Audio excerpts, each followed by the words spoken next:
Hello friends, last lecture में आपणे biotechnology विषे शरूआत करी हती।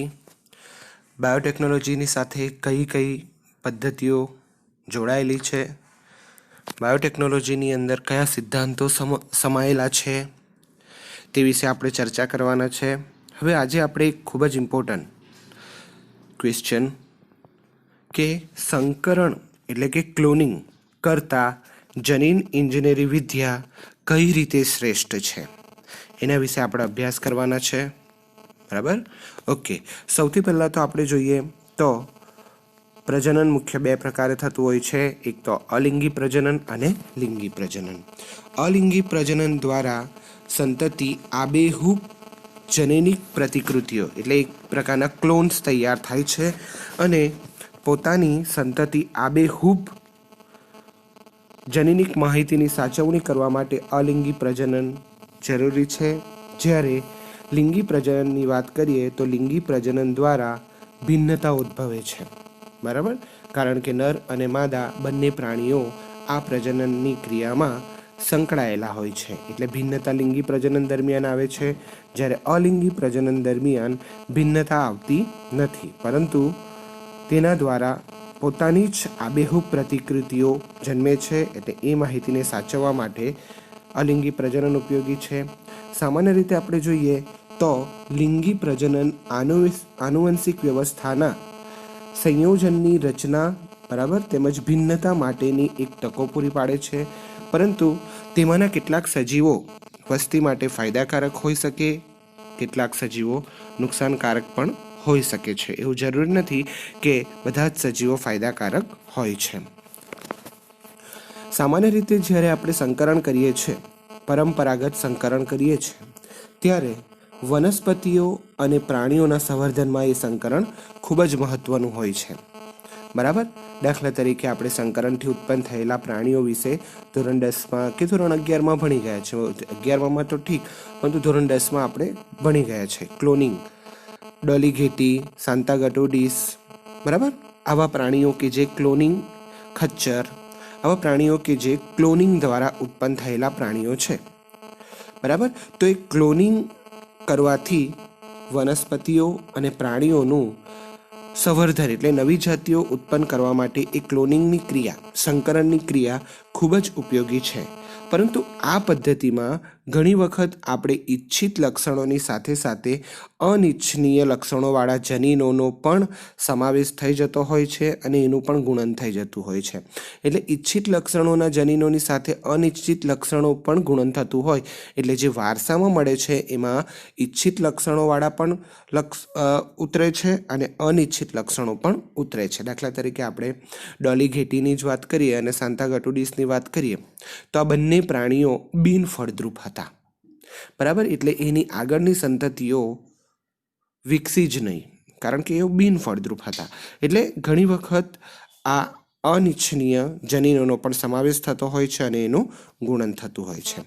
तो आवी जे क्षतिओ छे एने दूर करवा माटे क्लोनिंगनी जग्याए जनीन इंजीनियरिंग विद्या, बराबर, जीन एंजीनियरिंग पद्धति खूब ज श्रेष्ठ है, कारण के ए पद्धति में फक्त इच्छित लक्षणों जनीनों ज गुणन थाय छे, अनिच्छित लक्षणों एनी अंदर वारसा में उतरता नहीं। तो आ पद्धति विषे आपणे जोईए तो जनीन इंजीनियरिंग विद्या में जनीन क्लोनिंग अने जनीन स्थळांतरणनो उपयोग करीने पुनः संयोजित डीएनए નું निर्माण करवामां आवे छे। दाखला तरीके एक डीएनए छे के एनी अंदर आपणे इच्छित लक्षणोवाळो डीएनए दाखल करवो छे, तो ते इच्छित लक्षणवाळो डीएनए ना जे जरूरी भाग छे एने ज आपणे जोड़ीए। बराबर, ओके, नवा जनीननी अंदर तो इच्छित लक्षणवाळा जनीननुं ज आपणे निर्माण करीने एने यजमाननी अंदर जोड़वामां आवे छे। बराबर, एटले अनिच्छनीय लक्षणों उतरता ज नथी। आम जनीन इंजीनियरिंग विद्यानी मददथी अनिच्छनीय जनीनोने दूर करवामां आवे छे अने एकथी वधु इच्छनीय जनीनोने અલગ તારવીને આપણે લક્ષ્ય એટલે યજમાન કે જેની અંદર આવા લક્ષણો આપણે વિકસાવવાના હોય છે એ સજીવોની અંદર આપણે દાખલ કરી શકીએ છીએ. દાખલા તરીકે મારે કોઈ વનસ્પતિની અંદર કીટનાશક પહેલાથી જ વનસ્પતિ કીટકોનો નાશ કરે એવા જનીન દાખલ કરવાના છે. તો એ વનસ્પતિનું જનીનની અંદર જે કીટનાશકો છે એના જનીનોનો ટુકડો મેં કાપીને જે યજમાનની અંદર દાખલ કરવાનો છે એ જગ્યાએ મેં દાખલ કરું. એટલે કે ઈચ્છિત લક્ષણોવાળા જનીનના ડીએનએના ટુકડાને કાપીને યજમાનના ટુકડાની અંદર દાખલ કરવામાં આવે. બરાબર, એટલે અનિચ્છનીય લક્ષણો એની અંદર વારસામાં ઉતરતા જ નથી. બરાબર, તો આ રીતે ક્લોનિંગ એટલે કે સંકરણ અને જનીન ઇજનેરી વિદ્યા બંનેમાં ફરક છે. કારણ કે સંકરણની અંદર ઘણી વખત ઈચ્છિત લક્ષણોના જનીનોની સાથે સાથે અનિચ્છનીય લક્ષણોના જનીનો પણ વારસામાં ઉતરે છે અને ગુણન થાય છે. જ્યારે જનીન ઇજનેરિંગ વિદ્યામાં ફક્ત ઈચ્છિત લક્ષણવાળા ડીએનએના ટુકડાને જ આપણે દાખલ કરીએ છીએ. એટલે અનિચ્છનીય લક્ષણોના જનીનો એ વારસામાં ઉતરતા નથી. ફક્ત જે આપણને ઈચ્છિત લક્ષણોવાળા જે જનીનો છે એ જ વારસામાં ઉતરે છે. બરાબર, તો આ રીતે સંકરણ કરતાં જનીન ઇજનેરી વિદ્યા શ્રેષ્ઠ છે એમ આપણે કહી શકીએ. બરાબર, ઓકે. ત્યાર પછી આપણે જોઈએ તો રંગસૂત્રમાં સ્વયંજનનની ઉત્પત્તિનું સ્થાનનું મહત્વ વિશે જોઈએ તો સામાન્ય રીતે પુનઃસંયોજિત એટલે કે રીકોમ્બિનેન્ટ ડીએનએ આ જે પદ્ધતિમાં ડીએનએના ટુકડાને વિજાતીય સજીવોમાં સ્થાનાંતરિત કરવામાં આવે છે. વિજાતીય સજીવો એટલે બીજા યજમાન વનસ્પતિ કે યજમાન પ્રાણીઓ એની અંદર ડીએનએના ટુકડાને સ્થાનાંતરિત કરવામાં આવે છે. સામાન્ય રીતે ડીએનએનો જે આ ટુકડો છે એ સજીવના બાળકોષોમાં સ્વયંજનન પામવાની ક્ષમતા ધરાવતો નથી. દાખલા તરીકે કોઈ એક વનસ્પતિમાં મારે ઈચ્છિત લક્ષણોવાળો ડીએનએનો ટુકડો દાખલ કરવાનો છે. બરાબર, તો એ ડીએનએના ટુકડાનો જે ઈચ્છિત લક્ષણવાળો જે ક્રમ છે એ આપણે પ્લાઝમિડ, બેક્ટેરિયા એની અંદરથી લઈએ છીએ અને યજમાનની અંદર દાખલ કરીએ છીએ. બરાબર, પરંતુ જે જ્યારે ગ્રાહી જનીનો સાથે જોડાય છે એટલે કે યજમાનના જનીનો સાથે જોડાય છે, યજમાન એટલે જેની અંદર દાખલ કરવામાં આવે તો એને આપણે યજમાન કહીએ છીએ.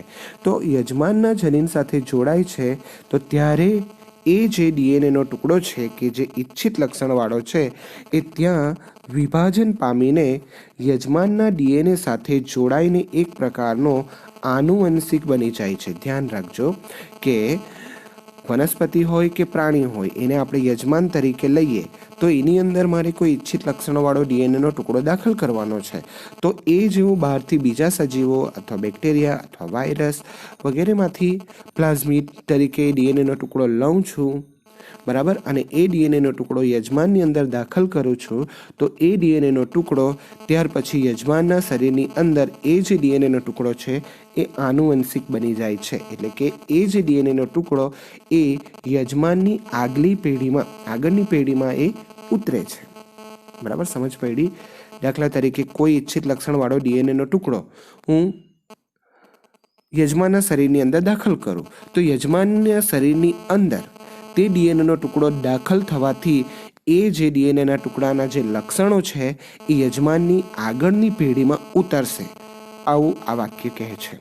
બરાબર, કારણ કે આ વિદેશી એટલે બહારનો ઈચ્છિત લક્ષણવાળો વિદેશી ટુકડો એ રંગસૂત્રનો એક ભાગ બની જાય છે. કોના રંગસૂત્રનો એક ભાગ બને તો કે યજમાનના શરીરના રંગસૂત્રનો એક ભાગ બની જાય છે અને એ સ્વયંજનનની ક્ષમતા ધરાવતો હોય એટલે કે રેપ્લિકેશનની ક્ષમતા ધરાવતો હોય છે. સમજ પડી વિદ્યાર્થી મિત્રો કે જ્યારે હું ઈચ્છિત લક્ષણવાળો ડીએનએનો ટુકડો કે જે બીજા સજીવમાંથી લઉં છું અને યજમાન એટલે જેની અંદર આ લક્ષણો દાખલ કરવાના છે એની અંદર દાખલ કરું છું ત્યારે એ ડીએનએના ટુકડાના જે લક્ષણો છે એ યજમાનની આગળની પેઢીમાં ઉતરશે. એનું કારણ છે કે એ જે દાખલ કરેલો ડીએનએનો ટુકડો યજમાનના રંગસૂત્રનો એક ભાગ બની જાય છે અને એ ભાગ બનીને એક સ્વયંજનનની ક્ષમતા ધરાવતો હોય છે. બરાબર, રંગસૂત્રમાં ડીએનએનો એક વિશિષ્ટ ક્રમ આવેલો હોય છે જેને આપણે સ્વયંજનન ઉત્પત્તિ એટલે કે ઓરિજિન ઓફ રેપ્લિકેશન કહીએ છીએ. બરાબર, એક વિશિષ્ટ ક્રમ આવેલો છે કે જે જગ્યાએથી સ્વયંજનનની ઉત્પત્તિ થાય છે. તો એ જે ક્રમ છે એને આપણે સ્વયંજનનની ઉત્પત્તિ અથવા તો શોર્ટમાં ORI એટલે કે ઓરિજિન ઓફ રેપ્લિકેશન કહીએ છે, જે સ્વયંજનનના પ્રારંભ માટે જવાબદાર છે. ચોક્કસ ક્રમ દરેકની અંદર આવેલો જ હોય છે અને એ ઓરિજિન ઓફ રેપ્લિકેશન, જેને આપણે સ્વયંજનનની ઉત્પત્તિ કહીએ છીએ, એ સ્વયંજનનની ક્રિયા માટે જવાબદાર હોય છે.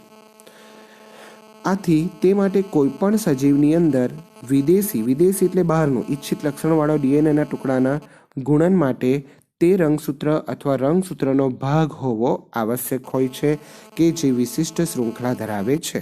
એટલે જે ટુકડો આપણે ઈચ્છિત લક્ષણોવાળા ડીએનએનો દાખલ કરીએ તે ટુકડા જેવો જ ટુકડો કે જે યજમાનના શરીરની અંદરથી દૂર કરવામાં આવે છે અને તેની જગ્યાએ ઈચ્છિત લક્ષણોવાળો ડીએનએનો ટુકડો દાખલ કરવામાં આવે છે. દાખલા તરીકે આપણે જોઈએ તો આ એક ઉદાહરણ તરીકે આ એક રંગસૂત્ર છે, એનો મેં આટલો ભાગ દૂર કર્યો. બરાબર, ઓકે. તો એ જગ્યાએ મારે એના જ જેવો વિદેશી એટલે કે ઈચ્છિત લક્ષણવાળો ટુકડો અહીં દાખલ કરવા પડે. બરાબર, એટલે એનો મતલબ કે જે યજમાનના શરીરની અંદર આપણે ડીએનએનો ટુકડો દાખલ કરીએ છીએ એવો જ ટુકડો ઈચ્છિત લક્ષણવાળા ડીએનએનો હોય છે. બરાબર, એટલે ઈચ્છિત લક્ષણવાળો ડીએનએનો ટુકડો જે જગ્યાએ આપણે દાખલ કરવાના હોય તે જગ્યાએથી યજમાનનો ટુકડો તેવો જ છેડાવાળો દૂર કરવામાં આવે છે, જે આગળની થિયરીમાં આપણે ભણીશું. બરાબર, ઓકે.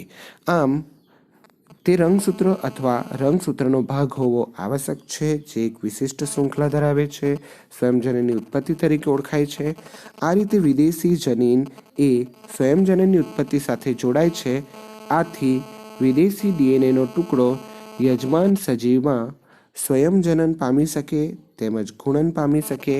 આ જે આખી ક્રિયા છે એને આપણે ક્લોનિંગ કહીએ છે. ટૂંકમાં વિદ્યાર્થી મિત્રો ધ્યાન રાખજો, જે સજીવની અંદર આપણે દાખલ કરવાના છે તેને યજમાન કહીએ છીએ. યજમાનના અંદરથી ડીએનએનો ટુકડોને કાઢી એની અંદર ઈચ્છિત લક્ષણોવાળા ડીએનએના ટુકડાને જોડવામાં આવે છે. આ જે આખી પ્રક્રિયા છે જેને આપણે ક્લોનિંગ કહીએ છીએ. હવે જે આ રીતે યજમાનના શરીરની અંદર ડીએનએ જે બને છે એને આપણે પુનઃ સંયોજિત ડીએનએ કહીએ છીએ, કારણ કે એની અંદર ઈચ્છિત લક્ષણોવાળો ડીએનએનો ટુકડો આપણે દાખલ કર્યો છે. એટલે હવે જે બને છે એને આપણે પુનઃ સંયોજિત ડીએનએ કહીએ છીએ અને એ પુનઃ સંયોજિત ડીએનએનું ત્યાર પછી રેપ્લિકેશન થાય છે અને રેપ્લિકેશન એટલે કે સ્વયંજનન થાય છે અને સ્વયંજનન પામે છે એટલે ત્યાર પછી એની આગળની પેઢીમાં ઉતારે છે. કારણ કે એ જે હવે જે પુનઃ સંયોજિત ડીએનએ બન્યો એ યજમાનના શરીરનો જ એક ડીએનએનો ટુકડો બને છે, એટલે આ એનો જ એક ભાગ છે, એટલે કે આગળની પેઢીમાં ઉતારી શકે છે અને એક આનુવંશિક બને છે. આ જે પ્રક્રિયા છે એને આપણે વિદ્યાર્થી મિત્રો ક્લોનિંગ કહીએ છીએ.